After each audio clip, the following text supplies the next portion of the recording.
Hello everyone, welcome back. If your iPhone Wi-Fi and Bluetooth are grayed out, then keep watching this video to fix this issue. So without wasting any time, let's get started. The first and basic method is we have to update the iOS. To check that, launch settings, then tap general and tap software update and update your iPhone to a latest iOS version. If this happen after installing the beta profile, then settings, general and tap VPN and device management. Here we have to check the beta profile and remove the beta profile. After that, if you're still facing the same issue, then force close all the apps that are running in the background and force restart your iPhone according to your iPhone model. If this happening after the stable iOS version, then connect your iPhone to Wi-Fi and leave your iPhone to finish the setting or update process.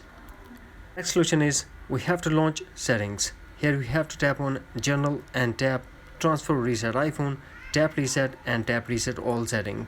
This process will delete all your customized setting to default setting, but no data or media will be deleted. Here we have to put iPhone passcode and tap again reset all settings to confirm. Now go back to settings and enable airplane mode for 20 to 30 seconds.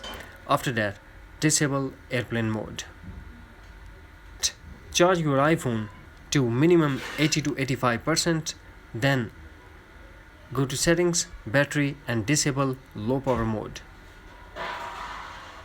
Next, settings, general, background app refresh, tap again background app refresh and turn off background app refresh. We have to tap on iPhone storage and make sure that iPhone is not running out of space. In the end, what we have to do, force close all the apps that are running in the background, launch settings, then tap general and tap shutdown, drag the slider to power off, wait for a couple of minutes, then turn on back your iPhone. That's it. Hopefully friends, you found this video helpful, so please do like, share and subscribe. Thanks for watching. Take care. Bye bye.